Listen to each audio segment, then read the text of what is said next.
Welcome to Creative Minds Smart Money, the podcast where creativity and business smarts collide. I'm your host, Samantha Eck, bookkeeper, business coach, and your go-to guide for building the creative business of your dreams. Whether it's mastering your money, streamlining your systems, or growing your business, I'm here to share insights that empower you to thrive. Plus, I'll be bringing in industry experts to dive into all aspects of entrepreneurship, so you can turn your passion into profit without losing your creative spark. Let's get started.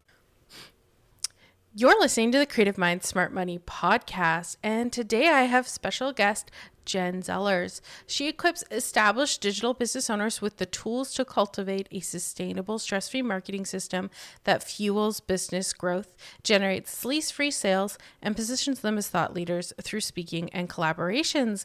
It's so great to have you today, Jenn. How are you? Thanks. I'm so glad to be here. Awesome. Okay. Well, before we dive into all of that good stuff that we want to get to, how did you get into speaking and what made you realize it's such a powerful marketing tool? Gosh, I've been speaking online for, I guess, 10 years now. That's weird to say, but I've been speaking on summits and podcasts for, about 10 years. And I've been hosting my own summits and that kind of thing for at least 5 now. So it's just kind of grown. And through the other side of my business, Virtual Summit Search, I've ended up working with a lot of speakers, and that ended up just sprouting into visibility ecosystem and helping folks learn how to do more with their speaking opportunities. Yeah, no, that's awesome. I feel like speaking and visibility is just such a big thing lately that it's so important to have someone as a resource for that. So not every stage, whether it's a podcast, a summit, or even like some sort of panel, is really the right fit for everyone. So how can business owners identify what the best speaking opportunities are for the goals that they have? That is a great question, because that is definitely something I see come up a lot, is folks are like, oh, it doesn't work. And my response to that is, okay, but what goals did you set? And did you check out the red flags or the green flags before you got started? So I usually work with my clients to figure out what goals do you have for right now. Sometimes you may be focusing more on building authority and making connections with the host and people that find you through that speaking opportunity. Or if you're on a summit where there are other speakers, making connections with those folks. Other times you may really need to get more leads in sales. And so those are going to be potentially different speaking opportunities and collaborations. And so first off, making sure that you're setting the right goals, because if you're going on a smaller podcast, your results may start out small, but if it takes off, it can be a really long tail effect, versus if you're going on to a summit and it's a successful summit with a history of doing well, and you know how many leads that speakers typically get from that, you can set different goals based on that. So there's stuff like that. There's also looking out for the red flags and the green flags. So the red flags would be things like, are they saying, oh, hey, I'd love to have you speak at this really generic summit on this really generic topic? And you're like, okay, how many other people have they pitched on this? And then maybe you reply back and say, all right, I'm interested in hearing more. And they go, great. Do you have 5,000, 7,000, 10,000 people on your email list? For me, that's always an immediate no.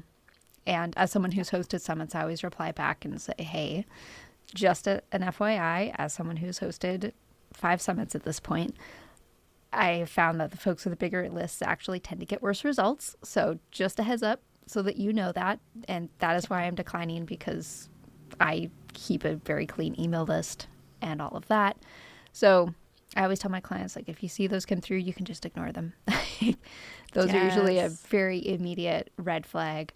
Green flags would be things like, do they have a speaker info page ready to go? Whether that's a summit or a podcast. A lot of podcasts now have a speaker info page of like, hey, here's what to expect as a guest and how to schedule and whatnot.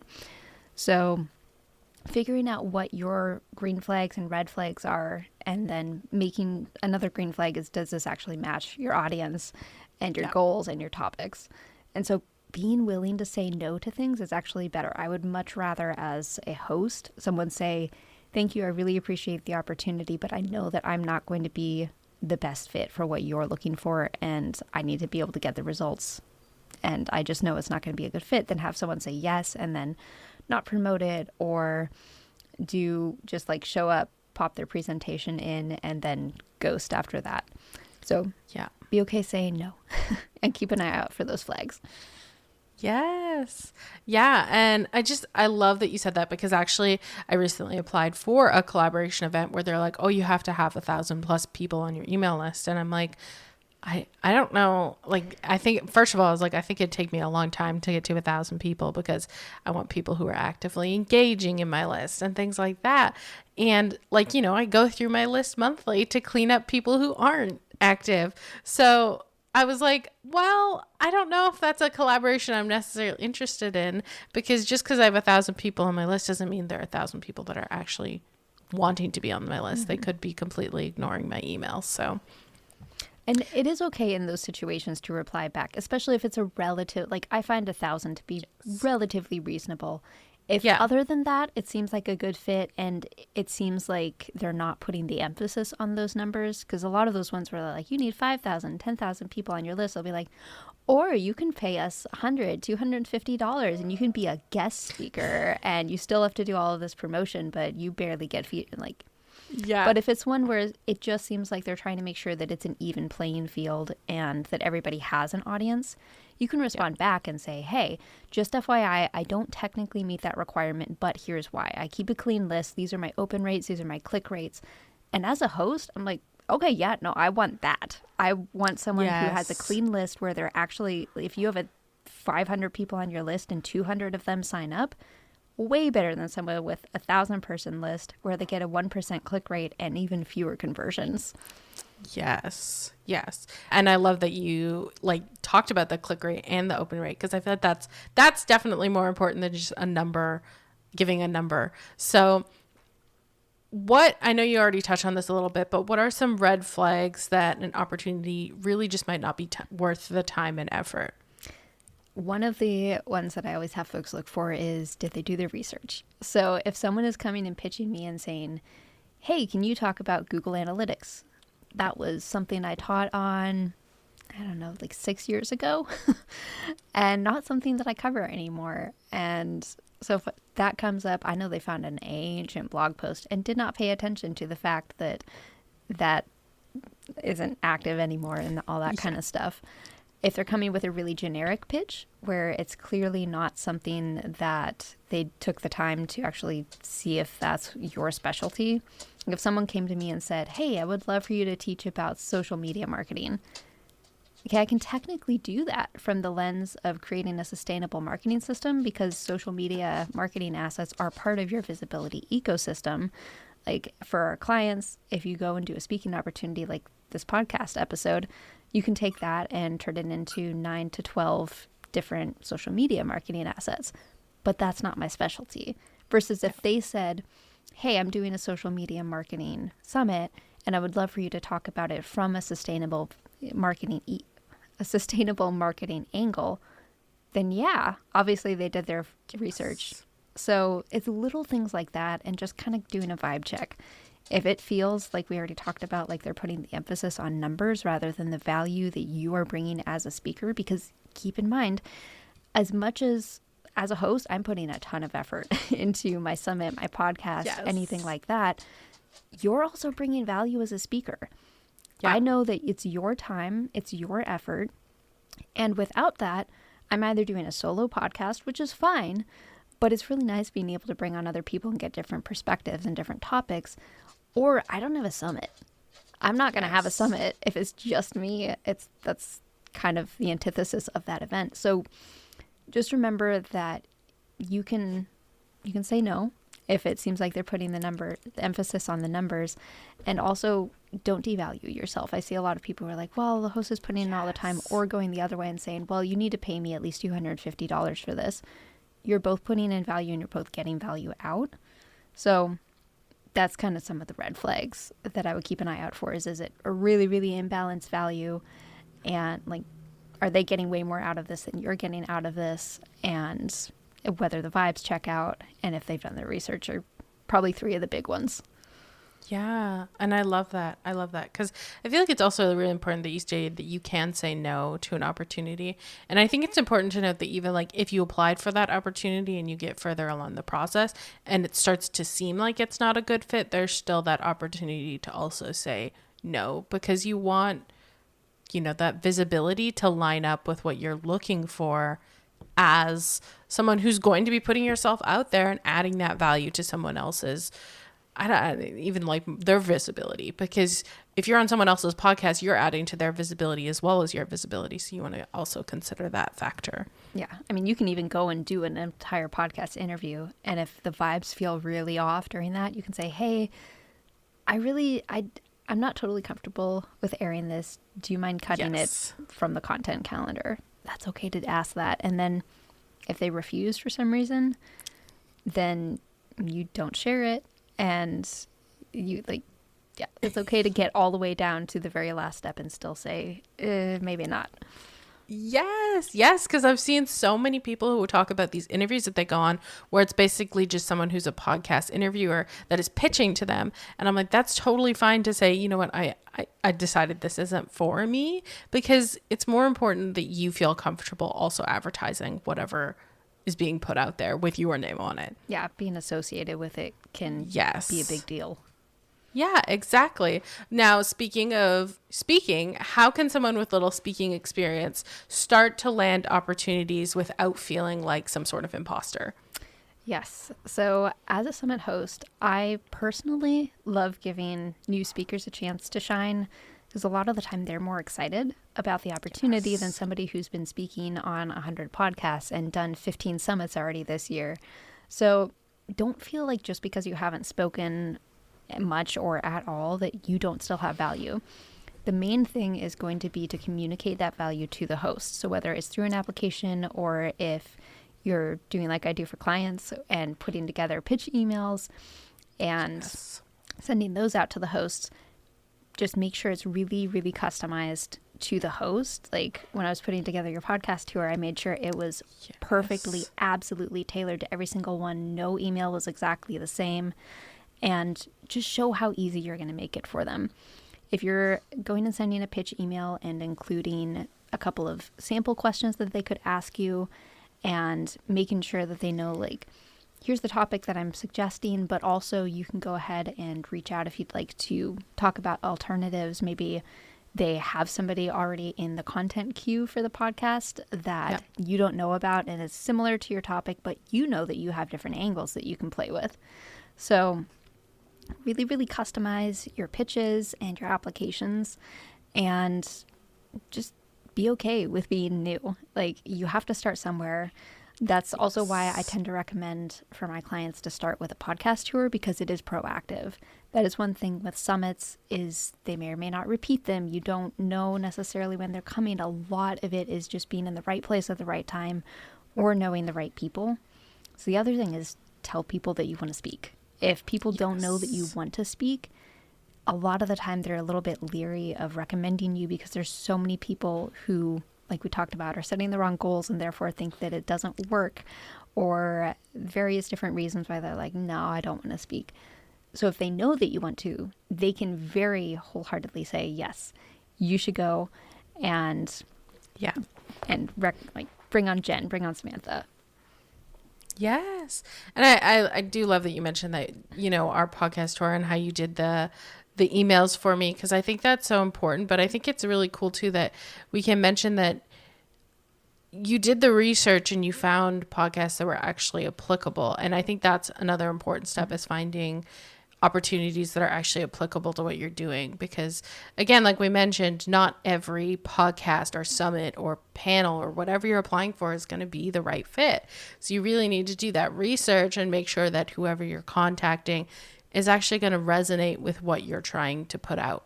Yes. And that is definitely key. Yes. So now, what makes a speaking topic not just interesting, but actually profitable for the speaker?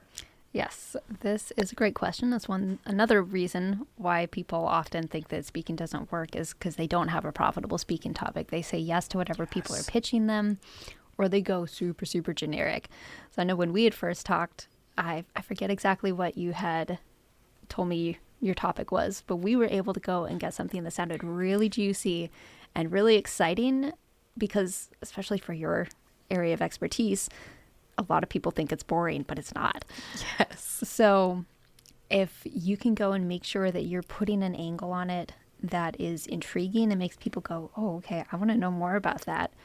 The other thing is that it needs to tie back to an offer. I don't care which offer it is. You can have different topics that tie back to different offers, but it allows you to talk about your clients and use what we call the Sleaze-Free Sales Framework to be able to get people interested in what you do and what you offer. And that's what makes it profitable. Because if it doesn't tie back to something that brings in money, there's no story to tell about how that money is going to come in. And I mean, I feel like that's so important what you're saying, like tying it back to an offer. Like you can still have like one solid offer. And in another podcast interview I was doing, so I was talking about like how they only had one offer, but they tie everything kind of back to that offer. So you can come at it from those different angles and really get into it. And yeah, like when we first started, I was just like, oh yeah, I'm just talking about numbers and things like that. But I know there's something more to it. It's just, you got to approach it in a different way. Yeah. And don't be afraid to get creative with the audiences that you're targeting too, because maybe you work with photographers. And so you're looking only for a podcast that speaks specifically to photographers, but you can expand out into creative entrepreneurs and other, just look for segments. The audience of that podcast needs to have a segment. The audience of that summit needs to have a segment that includes your audience. It might be a part of their audience equals a part of your audience, or it might be a part of their audience is your entire audience. As long as there's overlap, that's fine. That is how you can go. I've had people who are like, oh no, I can't do a podcast tour because I've run out of podcasts. Have you though? Or have you run out of really, really, really specific podcasts? And we can start broadening that net because you've established yourself inside of that specific niche. Yes. And I think that's so true. And then like, you know, how we're talking about like me, we had such a broad net with creative entrepreneurs, and then we kind of narrowed it down. Like one of the podcasts that Jen found for me was a calligraphy podcast, and it's so niche, but like I have an interview with them coming up in March, and like it's a perfect opportunity because who knows how many calligraphers need a bookkeeper. But we didn't just stay at creative entrepreneurs. We went down and we talked about to more niche people within the creative entrepreneur space, which is so important. As long as there's that overlap, you're good to go. Yes. So how do you balance sharing value pack insights while also positioning yourself for future opportunities or sales? Yes, this is a great question. So this comes back to a little mini framework that I have, which is don't give them what they need. Which I know sounds completely backwards to everything that you've probably been told, but you actually don't want to give them what they need. You know that they need bookkeeping. What they think that they need is something completely different. And so that is where getting that creative angle will actually help you a lot, because people may not tune into something that is like, learn how to do your books better on a podcast or a summit. But if you go and say, what story do your numbers tell? Oh, okay, we're not just sitting here thinking, okay, so I'm going to have to do math and I hate doing my books. Maybe I'll tune in later. They never do, by the way, they never tune in later. So you need to make it really juicy and intriguing enough so that they will actually tune in. And so if you can go and you work backwards from what you know that they need, figure out what they think that they need, start with that. Give them what they want, and then through your presentation or through your interview, shift it to what you know that they need. And so that way, you're not necessarily giving them the how, but you are getting them ready for that. And so then that's also how you make it profitable. You get them ready for that how, and then you give them the how through a freebie, which is just part of the how, and then you can move them up to a paid offer. Yes. I love that. What is the process for crafting a talk that resonates with both the audience that you're pitching to and then the potential clients as well? So I mean, potential clients are in the audience, so it's really the same people. But it really, again, comes back to that. So you want to give them what they want, not what they need, but lead them to what they need by the end. And make sure to incorporate, like I said, what we call your Sleaze-Free Sales Framework. And there's different layers to that, but it includes talking about how you work with people. So you're not going, especially if you're on, say, a summit, where most of the time you're not allowed to pitch. So you have to be really careful. And that is actually where my Sleaze-Free Sales Framework came from, because I was like, okay, I need to actually make money though, but I can't go and say, you should buy a No Fuss podcast tour. Yes. So you go and you seed in the different ways that you work with clients, and you help people see what it's like to work with you. And there's different ways to do that without being gross and slimy, which is why it's the sleaze-free part of that framework. Because we've all been on those podcasts or those webinars or those summits where it ends up just being a pitch fest. Like you said, it's someone goes on an interview for a podcast, and the host or the guest is literally just pitching the whole time, taking everything that you say and turning it into a pitch. So we don't want to do that, but you can do it in a non-gross way if you are weaving it into your presentation. And so that's how we always do it, is we work backwards from where do you want them to go after, how do we get them to that endpoint at the end of your presentation, and then working backwards from there. Yes. And I love that you said, like, your potential clients are also the audience, because I think it's important. Like, yes, you might be going to a summit and it's a perfect fit for you, and you might be thinking, okay, well, some of these people aren't going to be a perfect fit for me, but in the end, they could be a potential client. You might not even know it. So instead of just thinking of that broader aspect, okay, so this is just someone else's audience, you want to think of that prospect that they are all potential clients. How do you talk to them in a way that's not, that sleazy sense where you're also talking about what you offer, but not in a way that sounds pitchy or salesy? Yeah. But I will say, if you're going in front of an audience where you don't have potential clients there, you're really going in as a favor to the host. Because the only other way that you're going to make money if those folks are not currently potential clients is if they know somebody who is, or they become that potential client down the road and find you again. If they're otherwise, which it's totally fine to do that. You can absolutely go in and say, hey, I love you. Like, I've done that. I have someone who, I don't typically work with folks who are product-based businesses. Yeah, our Sleaze-Free Sales Framework works better for folks who have like courses or memberships, or they coach or something online, or it's a digital service or offer. But I know someone who has a direct seller membership, and I've been around that world in the past, and so like I know that my stuff can still work for them. So I knew that I probably was not going to get clients, but I was like, you know what? It's okay. I would just like to offer value. It's an hour of my time. I can do that. So it's okay to do that, but yeah, don't do too many of those, or else you're going to be just giving away your time all the time. Yes, and your time is so valuable. So how does speaking plant seeds for like long-term business growth rather than just being some sort of one and done event?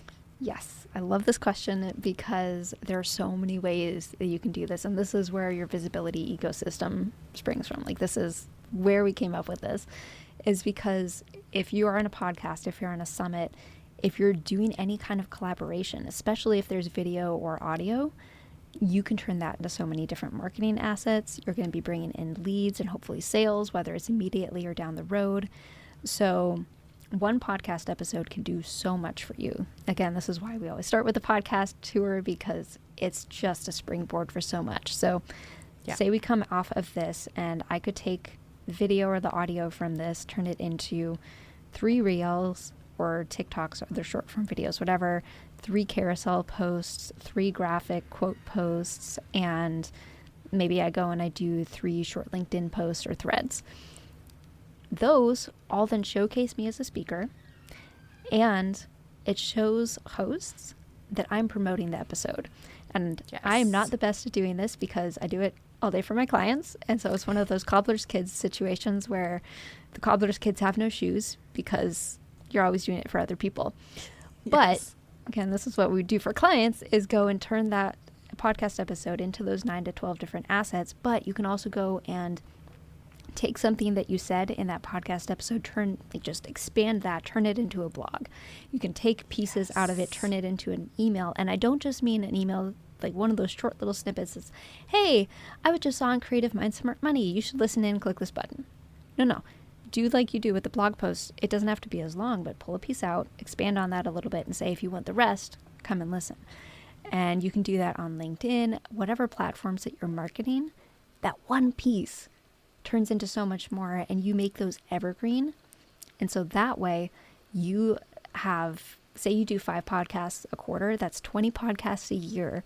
If those 20 podcasts even just have 10 pieces of content made out of them for social media, say, that's 200 posts from 1 year of podcasts. If you do that for 3 years straight, like you could post multiple times a day with different podcasts, mix them all up. Like you will never run out of stuff to post. And I promise, if you're posting something that you appeared on a year or 2 ago, nobody's going to remember. Or if they do, they're like, oh yeah, that was a good episode. I should go listen to that. Yes. No, and I love that because I feel like, a lot of people just think, okay, I'm just going to go on this podcast interview and then be done with it. And in the past, I have had people who have never utilized like the resources that I've given them, like, when we give them the full podcast and everything like that. But the thing I think that a lot of people don't tend to understand is when we do interviews, it's not just for the podcast host, it's also for you. And it's a great opportunity for you to share your expertise to certain audiences, but then also utilize that to share with your audience in different ways. You can take a snippet of your voice. You can take how you said a certain thing. You're like, wow, I can't believe I said it that way, and utilize it in your marketing. And it's the best way to do that. Yep. And it attracts more of those speaking opportunities. The more that you're out there promoting speaking opportunities you've already done, whether like even if it's a summit that's over and they didn't evergreen it, like that's something I always do with mine is make them evergreen so my host can keep promoting them if they want to and I can promote them. But even if it's not, it's still showcasing you as a speaker, and people are going to go, oh wow, if they're still promoting this and like sharing what they've done, yeah, I really want them on my podcast. I want them on my summit, because a lot of people, like you said, don't use those resources. They don't promote it. So you're going to start getting more of those inbound invites. And eventually you don't have to go on podcast tours because your content calendar is full of inbound invites instead of outbound outreach. Yes. Now, I think you kind of already answered this, but what's the best way to turn a single speaking gig into multiple opportunities or even long-term client relationships? Yeah. So I already covered a big part of the visibility ecosystem approach with turning it into different stuff. So that's where, when we're working with clients on it, say, okay, what platforms are you active on? And you get specific on what pieces of content are going to be most helpful there. So like for me, if I'm not active on Instagram, which I'm really not, then maybe I'm not doing the post for that. Or maybe I've got a 9 grid up and I'm doing stories. So instead of doing like graphic quotes, we turn those into stories instead. So it's making sure that you're customizing it to where you're active and not forcing yourself to be on platforms that you don't want to be.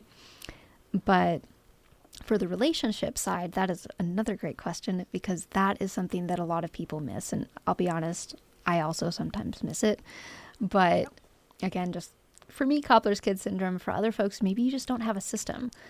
And so if you set up a system, it doesn't have to be super complicated, but just make sure that you are able to automatically remind yourself to follow up. So in our visibility ecosystem hub that we set up for clients, we have automations in there.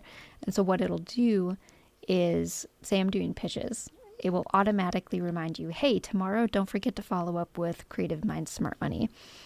Or if you've already been on a podcast, you can set it to automatically say, hey, it's been 6 months. Don't forget to check in with Samantha and just say hi. And so that way you can help yourself to maintain these relationships. And you'd be surprised how many times that you're like, hey, I just want to check in, see what's going on. Is there anything I can signal boost for you on social or in my emails or whatever? And they go, actually, I do have a launch coming up. I would love to give you an affiliate link for that. Or actually, I have a summit coming up. I'm so glad you reached out. Do you want to be in it? And then it makes it easy for them. They don't have to really pitch you.